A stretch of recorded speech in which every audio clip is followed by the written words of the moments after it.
Hello, and welcome to the Media Center's 5th Local Hero Award series, in which we showcase a total of 6 people from the Mid-Peninsula for outstanding achievement or contributions to the community. We solicited nominations and were particularly looking for the unsung heroes. Each winner is an inspiration, and each has a great story to tell.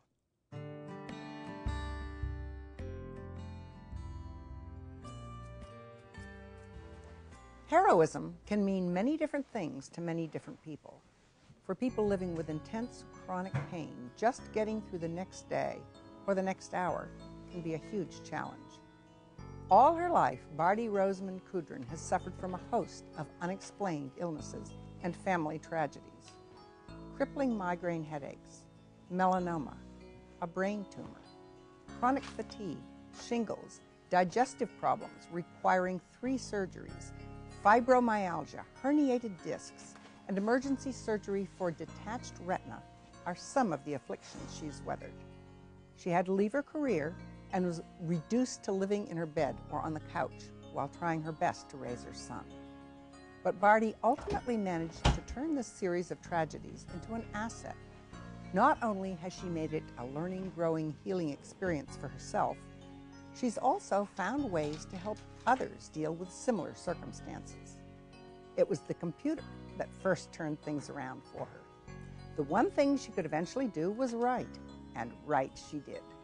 She's completed 3 novels, moderates a healing chat room, volunteers as an interviewer for a San Bruno cable TV show for seniors, and now writes The Healing Chronicles, a bi-weekly health and wellness column.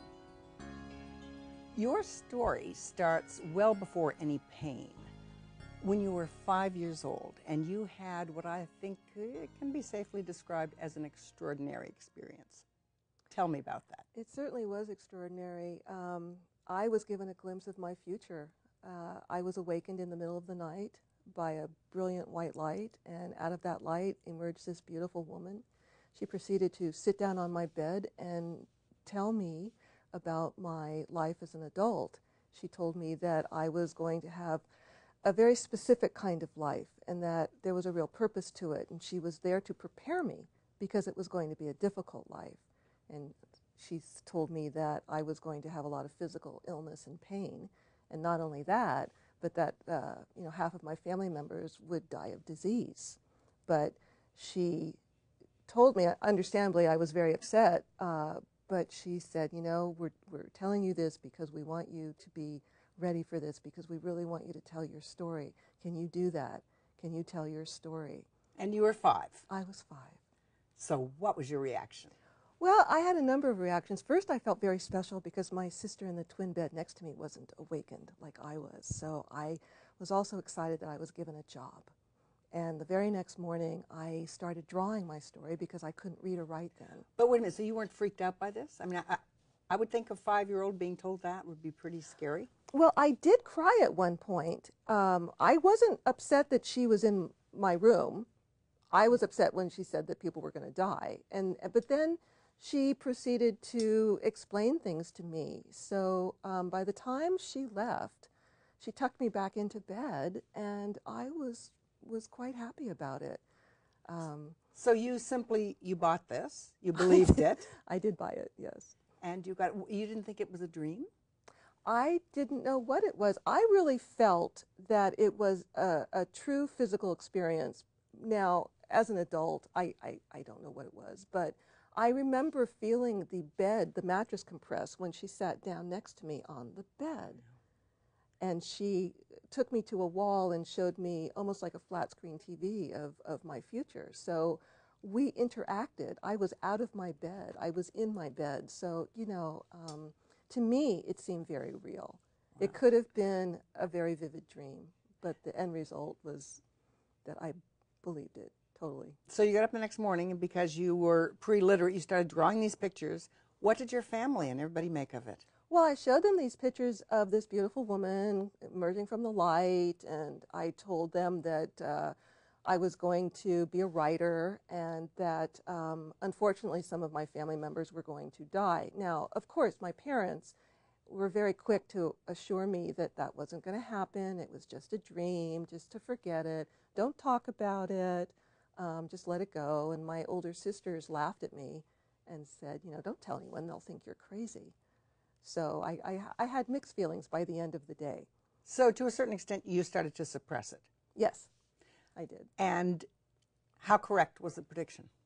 Well, it's very interesting. That was in 1955, and over the course of my life, I have indeed had a number of very serious physical ailments.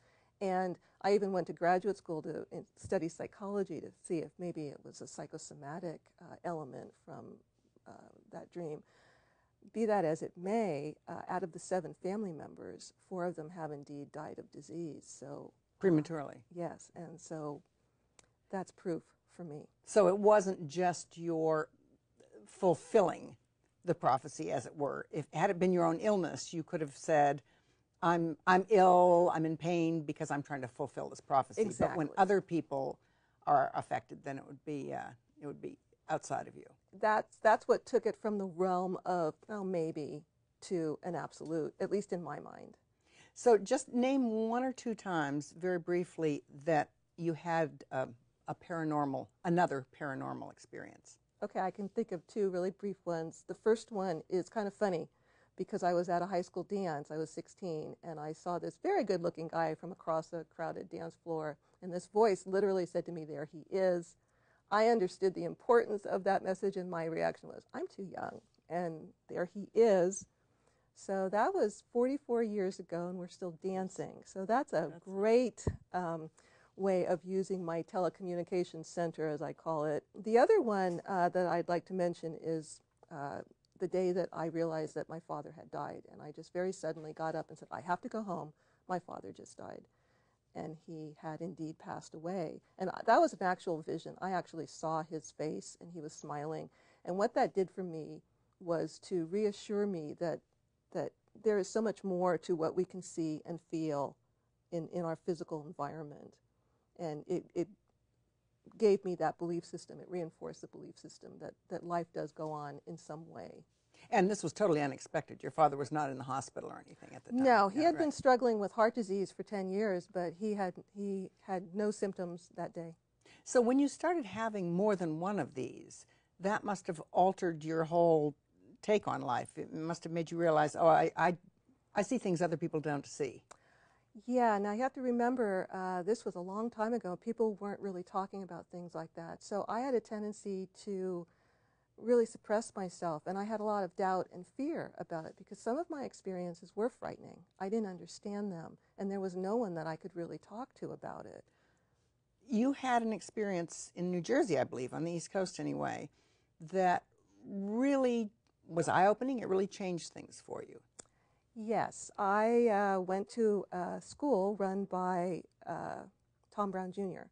Now, Tom had been mentored as a small child in nature awareness and Native American spirituality by an Apache tribal elder.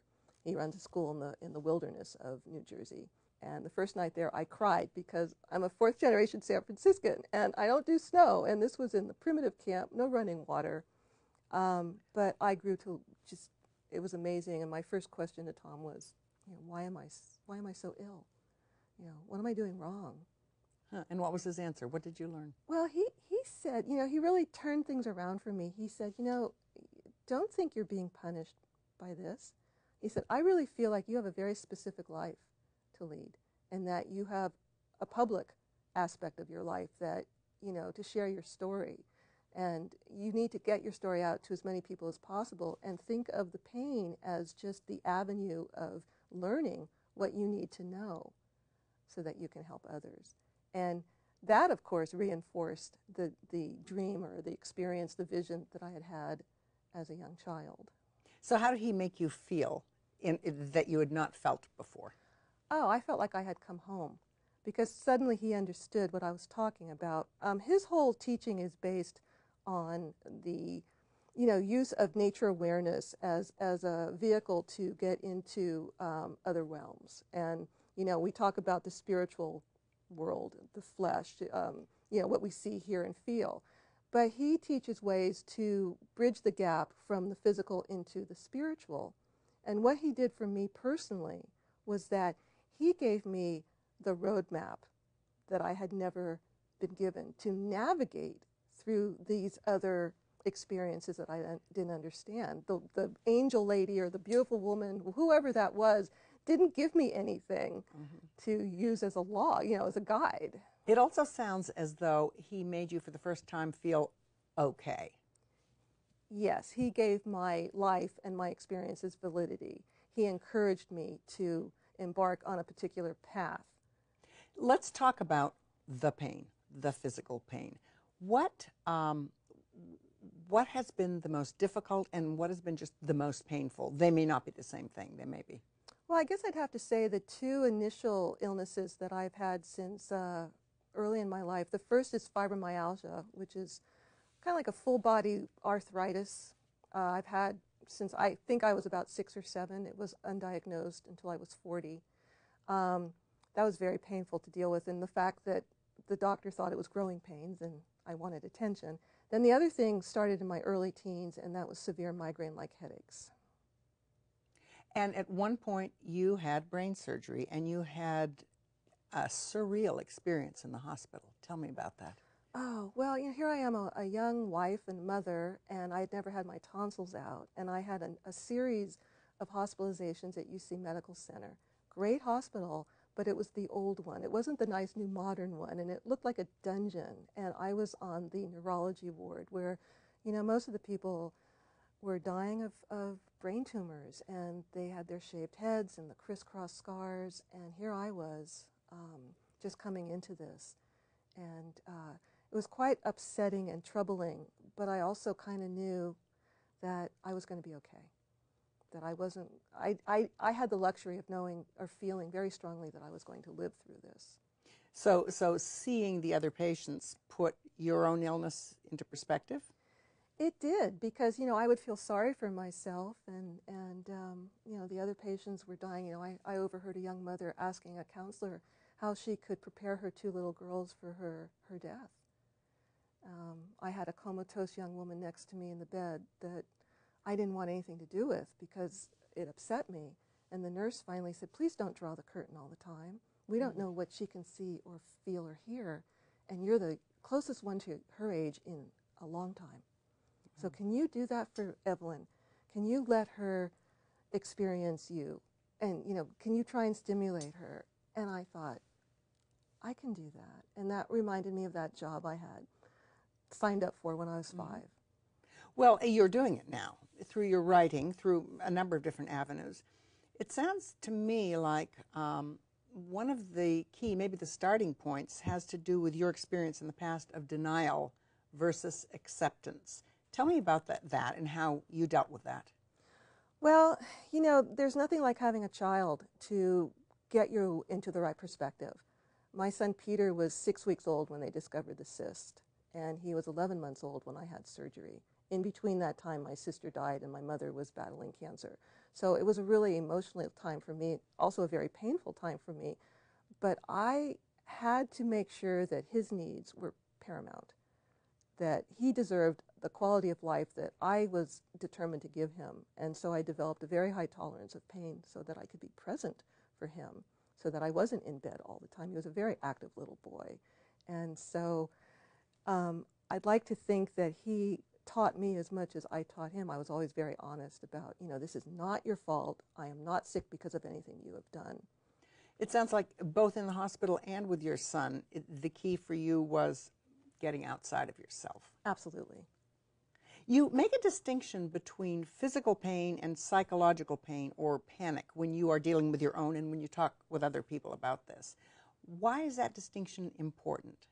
Well, I'll give you an example. The kind of pain that I have, it feels like a drum beating, like pound, pound, pound, right here on my head. And it's not a great sound. It's not a great feeling, okay? So I've got this pain rhythm going on, and it's just pounding, pounding. If I allow myself to get too emotionally distraught over it, then suddenly I've got like cymbals going on, crashing, and it just becomes more chaotic.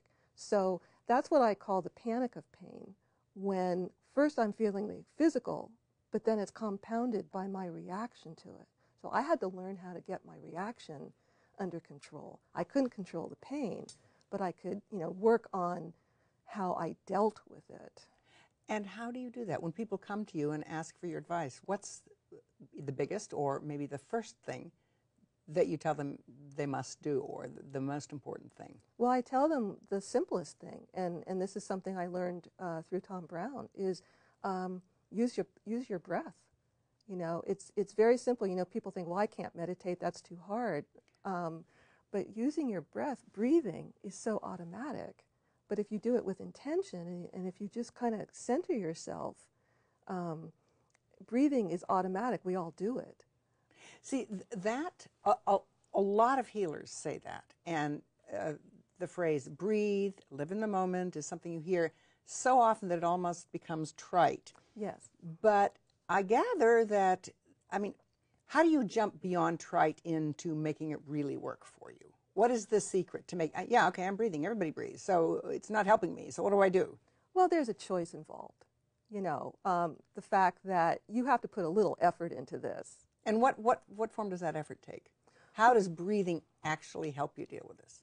Well, when I say you have to put a little effort into it, it's really so simple, but you have to remember to do it. If you're feeling up, and it's not just for physical pain, if you're really uptight, if you're depressed, if you're scared, if you're insecure, if you just take in a breath, it's a physical tool that enables your body to be more upright, and you have the sense of the air coming in and the air going out of your lungs, and that's a physical action. And if you were to actually hold your breath,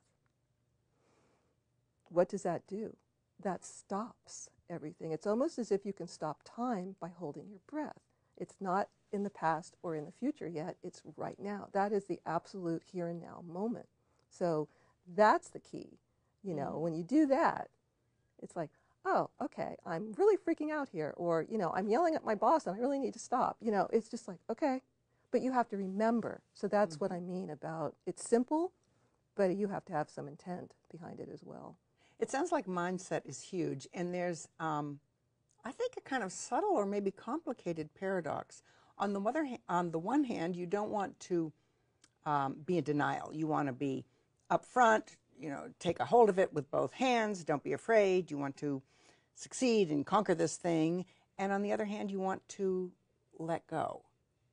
And letting go could look like capitulating and caving in, and conquering could look like meeting it with, stress.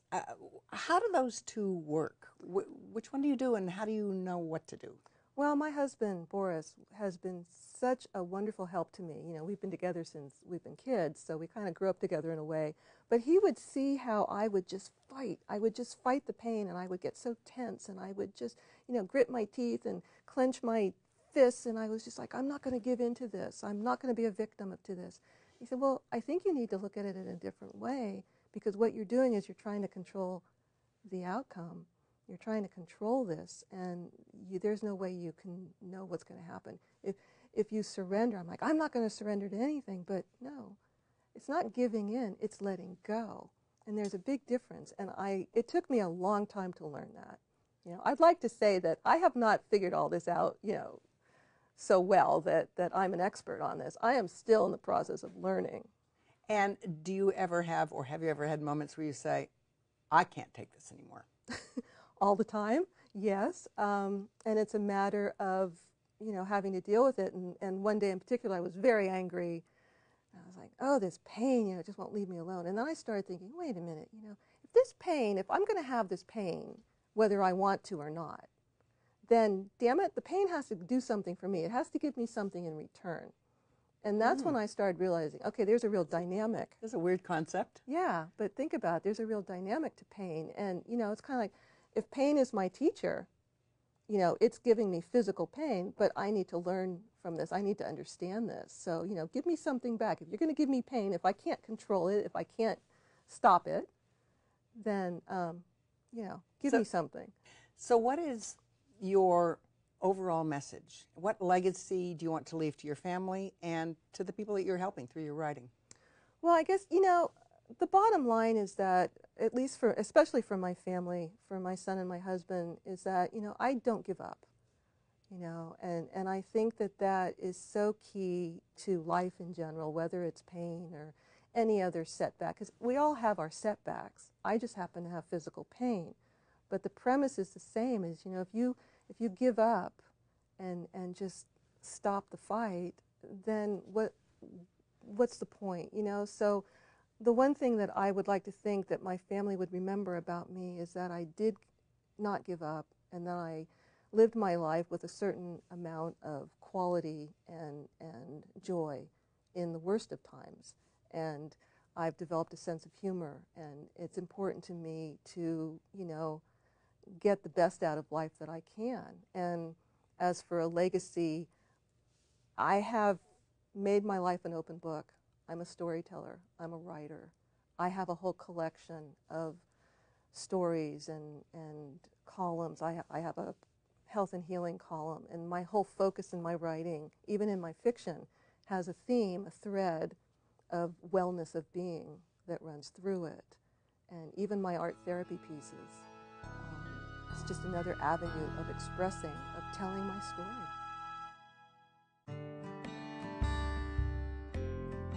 To find out more about our local heroes and to watch interviews with all the winners, visit our website, midpennmedia.org. At the Mid-Peninsula Community Media Center, you can make your own videos and television programs and take classes in all aspects of media production. You can also hire our professional services team. To find out more about that, go to mcproservices.com. Congratulations to all our winners, and thank you for watching.